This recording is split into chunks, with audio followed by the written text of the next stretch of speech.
सत सत। ओम श्री सतगुरुदेवाय नमः।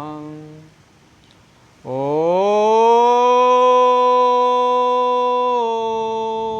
श्री सतगुरुदेवाय नमः। श्री सीतारामचंद्राय नमः। श्री सीतारामचंद्राय नमः। श्री गुरु महिमा को कहे अति उच्च मुकाम, ताते गुरुपद को करूं बार बार प्रणाम। सीतानाथम समारंभाम श्री रामानंदार्य मध्यमाम अस्मदाचार्य पर्यंताम श्री वंदे गुरु परंपरा। सिया राम मैं सब जग जानी, करऊं प्रणाम जोरी जुग पानी। श्री सद्गुरुदेव भगवान के पावन चरणों में कोटि कोटि नमन बंदन हो स्वीकार। एवं सृष्टि के समस्त संत ऋषि मुनि महापुरुषों जी के आपके पावन चरणों में कोटि कोटि नमन बंदन। एवं सब संत महात्मा गुरु भाई माता जी के चरण कमलों में कोटि कोटि नमन बंदन स्वीकार हो प्रणाम। ओम नमो नारायण।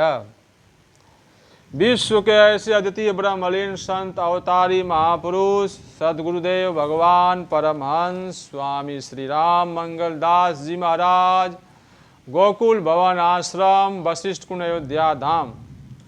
सद्गुरु श्री बड़े महाराज जी आपके समक्ष ध्यान में एवं प्रत्यक्ष प्रकट होकर इस कलयुग में सतयुग त्रेता द्वापर चारों युगों के ऋषि मुनि श्री बड़े महाराज जी के समक्ष प्रकट होकर दो आध पद चौपाई वार्तिक कथा लिखवाए हैं। सद्गुरु श्री बड़े महाराज जी आप 4 भागों में दिव्य ग्रंथ की रचना किए हैं लोक कल्याण के लिए। यह दिव्य ग्रंथ एक बार अवश्य पढ़िए। श्री गंगा आश्रम उपलब्ध है एवं श्री अयोध्या धाम में गोकुल भवन आश्रम में भी यह दिव्य ग्रंथ उपलब्ध है। एक बार अवश्य आप भक्तों पढ़िए। जगत गुरु स्वामी श्री रामानंद भगवान जो हम लोग के आदि गुरु हैं, आप उनका जीवन चरित्र प्रसंग पारिजात ग्रंथ भी लिखे हैं एवं भक्त भगवान चरितावली ग्रंथ लिखे हैं माता श्री नवदुर्गा जी के आदेशानुसार, जिसमें सिद्ध महापुरुषों और भगवान देवी देवताओं की लीला है, कथा है। भक्त भगवान चरितावली से कथा है श्री बाबा टीकादास, गांव बहादुर नगर, जिला हरदोई। यह बाबा टीकादास जी गांव चौरी चौरा, जिला गोरखपुर के रहने वाले थे। यह वैश्य जाति के थे। इनके पिता परचून की दुकान करते थे। माता थी, 2 बहनें थी। जब यह गर्भ में आए तब से उनके रोजगार में बढ़ती होने लगी। जब पैदा हुए 5 साल के हुए तो लड़कों और लड़कियों को बुलाकर सबसे राम राम कराने लगे। उन सबको मिठाई खिलाते, दोनों समय के घंटा राम राम कराते और स्वयं करते। तब रोजगार में और उन्नति होने लगी। 12 की उम्र में शंकर जी इन्हें भजन की विधि बता दिया और कहा 2 बजे रात उठकर नहाकर बैठकर करना। यह करने लगे और कोई संसारी बात कहे तो कह देते, भाई हमसे कोई बात न कहो, हमें अच्छी नहीं लगती। फिर पिता की दुकान पर जाने लगे। जो कोई सामान लेने आवे उसे दे देते, कहते सब तेरे हैं, ले जाओ। इनके पिता कुछ न कहते, जितना देते उतने दाम संदूक में धरे मिलते। अब बढ़ती बहुत होने लगी। एक बाट पत्थर का था, उसे कभी तौलने से 6 सेर होता था और कभी 4 सेर। तो इनके पिता ने मंदिर बनवा कर पधार दिया। फिर कई लाख का धन हो गया। दोनों बहनों की शादी हो गई। जब यह 16 साल के हुए तो माता पिता का परम धाम हो गया। इन्होंने आधा धन दोनों बहनों को दे दिया और आधा गांव में बांट दिया।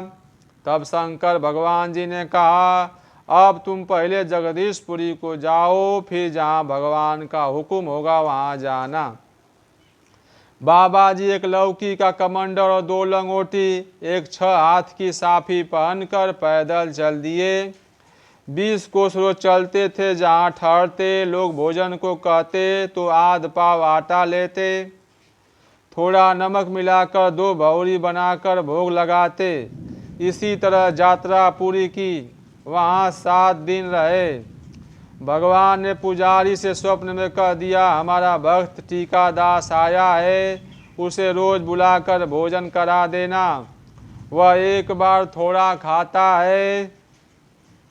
पुजारी ने तलाश किया, मिले, मंदिर में दर्शन किया। सब लोग धन्य धन्य करने लगे।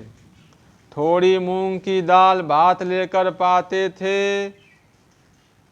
एक समय रोज 3 बार दर्शन को जाते।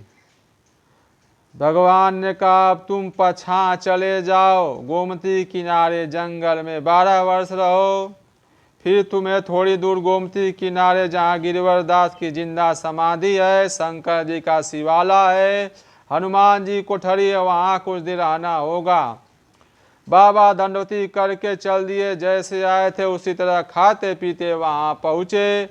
वह जगह पुरी से 500 कोस से कम न होगी। जंगल सब घना सुहावना था। देखकर मन खुश हो गया। ऐसी ऐसी जाली थी जिनके तले घुस जाओ तो कोई देख न सके, बगैर कांटों की थी। बाबा गोमती में नहाते, गीला लंगोटी गीली साफी पहनते, शरीर की गर्मी से सूख जाती। 12 वर्ष कोई देख न पाया।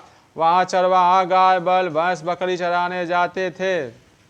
एक दिन एक चरवाहे के पेट में दर्द उठा, हुआ रोता था। बाबा झाली से निकलकर उसके मुंह में कोई पत्ती छोड़ दिए। वह उठकर बैठ गया, ठीक हो गया। उसने गांव में जाकर कहा। वहां से 200-250 ठाकुर ब्राह्मण और लोग आ गए। खोज कर झाली से निकाल लाए। जहाँ गिरिवर दास की समाधि, शंकर जी का मंदिर, हनुमान जी कोठरी है, वहाँ बैठारा और कहा, कसम खाओ कहीं भाग तो न जाओगे। बाबा ने कहा, नहीं जाएंगे। बस वहीं बैठ गए। लोग चले गए। एक आदमी थोड़ी सूखी लकड़ी लाया और दिया सलाई से जला दिया। कहा, मच्छर बहुत है, धुनी की जरूरत है। फिर वह आदमी चला गया। शाम का समय था। कुछ न बताया कि मैं कहाँ रहता हूँ। बाबा धुनी के पास बैठे थे। बट के नीचे एक मुसलमान की समाधि बहुत पुरानी है। वहाँ साल में एक बार कार्तिक में बड़ा मेला होता है। कई दिन तक वह हाथी बनकर आया और सूंड जमीन में पटके चिघारे और चारों तरफ घूमे। बाबा ने हाथ जोड़ा, कहा, हमने तुम्हारा कुछ नुकसान नहीं किया है, भगवान का भजन करते हैं, बस अंतर हो गया। दूसरे दिन शाम को कुत्ता बनकर आया और जैसे बड़ी राशि का घोड़ा होता है खूब भौंकता रहा। आगे के पैरों से माटी खुरसता रहा। बाबा ने हाथ जोड़ा, फिर अंतर हो गया। फिर तीसरे दिन 40 हाथ का बनकर आया। 40 हाथ की चादर बिछाकर लेटा। फिर बाबा ने हाथ जोड़ा, फिर अंतर हो गया। चौथे दिन एक बोझ सूखी लकड़ी लाकर डाल दिया और कहा, अब तुम निर्भय भजन करो। इतनी परीक्षा हमने किया, तुम डिगे नहीं। बाबा ने हाथ जोड़ा, फिर अंतर हो गया। एक दिन उजेरी रात में साधु वेश में हनुमान जी एक अल्फी पहने मटमैले रंग की आए। गर्मी का समय था। थोड़ी बिनवा कंडी लाए। कहा, बाबा कुछ पकाओ।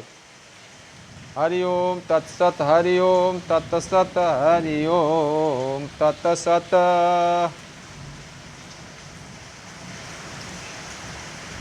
थोड़ी बिनवा कंडी लाए।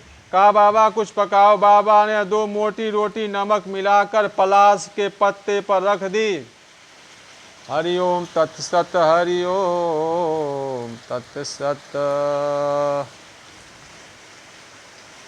हनुमान जी अल्फी उतारकर गोमती में हाथ पैर धोकर भोजन किया। फिर गोमती में जल पिया। बाबा ने हमसे कहा कि उनके सारे बदन में सोने कैसे अक्षर राम राम चमकते थे।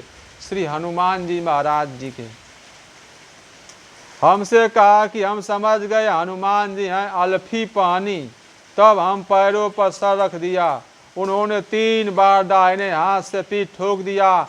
कहा अब हम तुमसे भजन ही करावेंगे। बस अंतर हो गए। एक दिन बाबा नहाते थे गोमती में, तो एक पत्थर पैर में लगा, उसे उठा लाए, हनुमान जी कोठरी में रख दिया। और एक ताखे में वह रात में बहुत उजेरा देता था, दिन में कुछ नहीं। इस बात का हल्ला हो गया। मुंगियापुर के ठाकुर लोग आपस में सलाह किए कि बाबा से मांग लिया जाए। एक आदमी आया, बाबा से कहा फकीर की समाधि का मेला शुरू हो गया था। बाबा ने कहा एक को देंगे तो दूसरा बैर मानेगा। कई हजार आदमी थे। बाबा जी उस पत्थर को हनुमान जी कोठरी में ताखे में धरे थे, लाकर सबके सामने गोमती में फेंक दिया। तमाम आदमी कूद पड़े। देर तक ढूंढते रहे, किसी को न मिला। आखिर सब लोग निराश होकर निकल आए। फिर हनुमान जी ने कहा अब यहाँ 7 साल हो गए, बहादुर नगर के पास एक मैदान है, एक फरलांग पर, वहाँ चलो। तुमको अब कुछ देश की सेवा सौंपी जाएगी, तुम्हारा भजन का काम हो गया। वह जगह सिद्ध स्थल 700 वर्ष की है, वहीं तुम्हारा शरीर छूटेगा। बाबा वहाँ से चलकर उस जगह आ गए। अंदाज 1 या 1.5 कोस का फासला है। जब बाबा टीकादास जी उस जगह से हनुमान जी की आज्ञा से चलने को तैयार हुए, तो कोई नया वस्त्र लाया। हनुमान जी ने कहा इस धोए कपड़े की 4 लंगोटी बना लो, 2 साफी 6-6 हाथ की, 2 साफी 3-3 हाथ की लंगोटी लगाकर साफी बहन कर चलो। यह लंगोटी साफी गोमती माता में कंकड़ ईंट बालू बांध कर छोड़ दो तो गल जाएगी, किसी को देने लायक नहीं है। बाबा ने वैसा ही किया।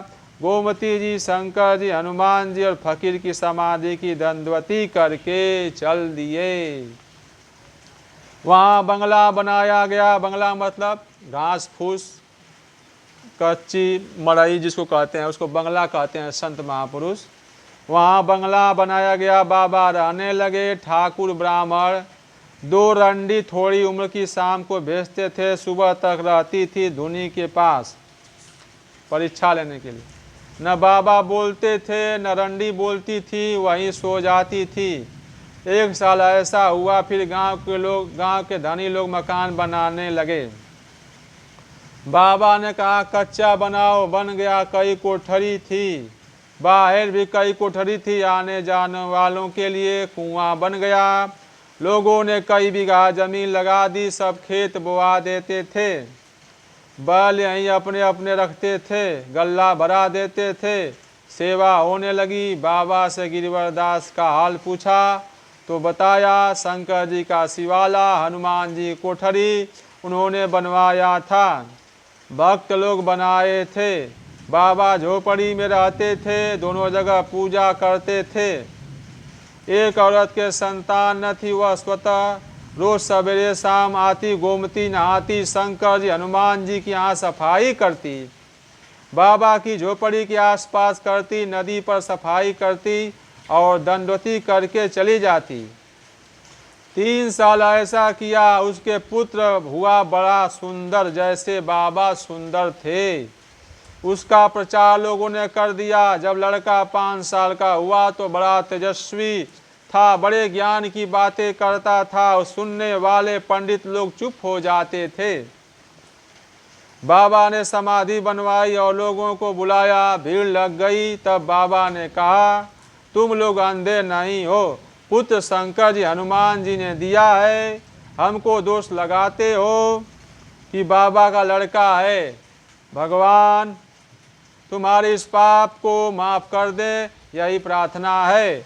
बस चाकू से फोता इंद्री काट कर गोमती में फेंक दिया। मंत्र पढ़कर फूंक मारा तो खून बंद हो गया। कारीगर से कहा आजन्म समाधि लेते हैं, तुम चुन दो। बाबा बैठकर समाधि ले लिया। चुन दिए गए तो सब लोग रो रो कर अपने घर चले गए। जब से बाबा वहाँ आए, साधु पंडित गरीब आने लगे। जहाँ सेवा होती है वहाँ सब तरह के औरत मर्द जाते हैं। कोई भूखा न लौटता था। धीरे धीरे काम बढ़ता गया। बाहर कुटी के मिलान में कई कोठरी आने जाने वालों के लिए बनी थी। हमारे पास एक धोती, 4 लंगोटी, लोटा, डोरी, सोटा था। हम नरकुल की चटाई पर लेटे थे। श्री बड़े महाराज जी बाबा 2 बजे रात को एक सफ़ेद कंबल बड़ा जबर कोई लाया था, हमारे ऊपर छोड़ दिया। श्री बड़े महाराज जी के ऊपर। कुछ देर बाद हम गरमा गए। महीना पूस या माघ का था। कंबल उलट दिया, देखा बाबा बैठे हैं और सामने बड़ा भारी सोने का सिंहासन है। उसमें हनुमान जी गदा लिए खड़े हैं। ऐसा श्रृंगार की मारे तेज की आंखें चौंधिया चकाचौंध हो गई। 15 मिनट बाद बाबा चले गए और सिंहासन सहित हनुमान जी अंतर हो गए। दूसरे दिन बाबा ने रात में कोई नया लिहाफ लाया था, आकर उड़ा दिया तो कुछ देर में हम गरमा गए। उसे उलटी दिया तो देखा एक बड़ा भारी सिंहासन सोने कैसा, जिसमें नग जड़े चमकते थे, प्रकाश निकलता था। चारों भाई महारानी जी सब बैठे थे। हनुमान जी हाथ जोड़े मत्था झुकाए महाराज महारानी के चरणों के समीप बैठे थे। देर तक हम देखते रहे। जब बाबा उठे तब सब अंतर हो गए। हमने सुबह बाबा से कहा, महाराज जी ने कहा था कि जो भगवान की प्राप्ति कर लिया वह भगवान का हो गया। कोई जाति हो हमसे अधिक सेवा करना, अपना विश्वास अटल रखना, भाव विशाल बनाए रखना, तो ऐसे संतों की सेवा से सब प्राप्त हो जाता है। वैसा ही हम करते हैं। बाबा ने कहा यह सत्य है जो महाराज जी ने आपको बताया है। ऐसा उपदेश अपने शिष्य को वही दे सकता है जिसकी आँखी कान खुल गए हैं। आँखी कान खुलने का अर्थ होता है ध्यान अवस्था में देवी देवता भगवान की दिव्य लीला देखना, उसको कहते हैं आँखी कान खुलना। जियते सरनी जियते मरनी जियते तरनी हो गई। जीवन मुक्त उसी को कहते हैं जो जियते में सब जान लिया। तब वह भक्त होकर शरीर छोड़कर भगवान के धाम को गया, भगवान के धाम गया और भगवान का रूप बनकर सिंहासन पर विराजमान हो गया। हरिओम तत्सत। श्री गुरुदेव भगवान श्री सीताराम जी, जो भी मन क्रम वाणी से इस दास से आपके बालक से गलती हो गई है उसे अज्ञानी जीव समझकर आप क्षमा करने कृपा करिए। हरिओम तत्सत। हरिओम तत्